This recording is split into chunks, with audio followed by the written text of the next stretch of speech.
Hi, I'm Martin Presse, motivational speaker, comedy stage hypnotist, and now a best-selling author of the book 1000 Tips for Teenagers. And this? Kelly Falardeau, international speaker, best-selling author, and just a burn survivor. Just a burn survivor. It's no big deal. It isn't. It hasn't been for a long time because I've learned to accept that this is who I am.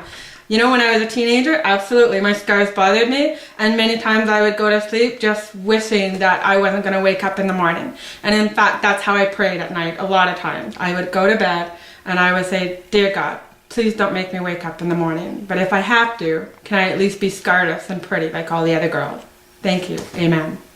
Now you're probably wondering, why are we bringing this up? Why are we talking about this? Well, a few weeks ago, Kelly and I were looking at some text messages that we've been receiving over the last couple of years from teenagers asking us how they've gotten through their tough times, how we got through our tough times rather, as teenagers. And we decided that we would sit down and put together a whole bunch of clips, video clips like this, and address some of those questions, because some of the questions that we've gotten are profound and they're life changers. And we hope that our answers will also be game changers for you folks. And tonight's question, what is it exactly, Kelly? The question today is, have you ever cried yourself to sleep because of what someone had said to you? That's heavy. That's It heavy. is. And I can tell you, as a teenager, I did. There were many, many nights where I cried myself to sleep. And I know that's not very macho to say. It's not a guy thing. We don't like to admit those kinds of things. But I can tell you, I'm sure I wasn't alone. If you're a guy watching this right now and you're thinking, I'm going through a really tough time, and that you do cry yourself to sleep at night, you're not alone. All right?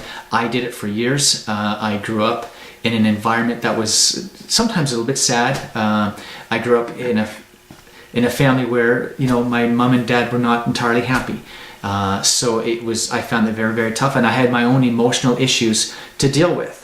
And so there were many nights where I did go to bed feeling lonely, alone, and just not right with the world.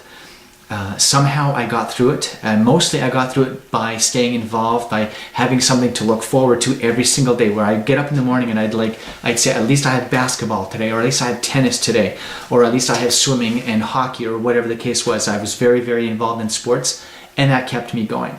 So I hope that you find your thing, whatever it is that might be for you. I hope that you find that those one or two things that keep you involved, keep you busy, keep you motivated, even if it's actually studying. Some people love to study. That wasn't my thing, but everybody's got their thing. If it's going to chemistry class and that really drives you passionately, then go to chemistry class. Become the best darn chemist you've ever seen, all right? But you have to have that one thing that you're passionate about, that you're enthusiastic about. And so, Kelly, you were just saying that at night, no, you just refused. I did. I didn't cry at night because it wasn't going to get me anywhere. And in fact, there was many times that if I was feeling down on myself, my family would just say to me, "Quit feeling sorry for yourself. You know, you got stared at, whoopee shit." You know, oops, did I say that out loud? We've all heard that word. It's okay. Yeah, it's okay. And we know teenagers are familiar with those words. So we're just going to leave it in there. Right? So anyways, my family refused to let me feel sorry for myself. If there was something that was going on in my life, I was never allowed to just, you know, feel like crap. It was like, you had something happen to you, oh well, move on. And that's the way it was with me. And I still tried out for the basketball team. I still tried out for the cheerleading squad. I still tried out, no, I didn't try out for baseball. I knew I would be the last one picked. But whatever it was, I wasn't allowed to feel sorry for myself. And my scars were, you know, never an issue to my family. And, you know, I mean, it was an issue to me. I'm not going to lie. Absolutely. When I was a teenager, I totally wished that I wasn't, you know, scarred.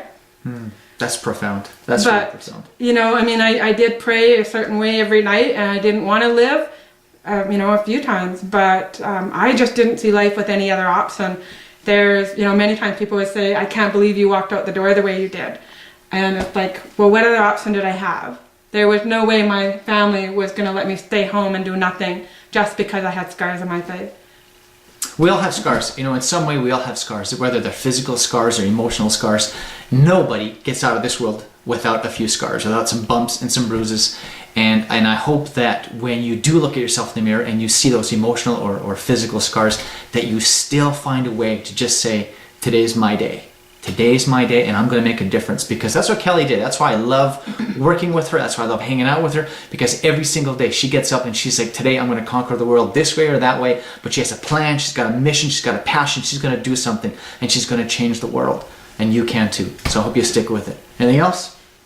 Don't let any of your scars stop you. Whether they're internal, they're external, they're emotional, they're physical, whatever your scars are, everybody has them. And you still deserve to have a great life no matter what you look like. And you know what? Yeah, we all deserve to have that cry. I mean, many times I've just gone and cried for whatever reason and not even knowing why. But in the end, you're still going to have to get up and go and do it, because nobody else is going to do it for you. You know, and I mean, just to close this off, as you say that, the more you get up and go, the better you feel. It's when you start sitting around and just you let yourself feel sorry and you let yourself feel down, that becomes a habit, and you just keep feeling down. Absolutely. You got to take that first step. You got to take that first action, because a journey of 1,000 miles starts with your first step. And once you get going, you'll just keep going. It's like they say, an object in motion tends to stay in motion. Well, and if you don't know what to do, go to a friend or a family member or a teacher or a mentor, or read somebody's book, or pick up our book and just flip through it and pick a page. And I guarantee you that will be the message that you need to hear. So just find some way of getting out of that slump. Yeah. All right, I'm Martin Presse. This is Kelly Falardeau. Thanks for tuning in. Stay tuned for our next message. Take care. Thanks.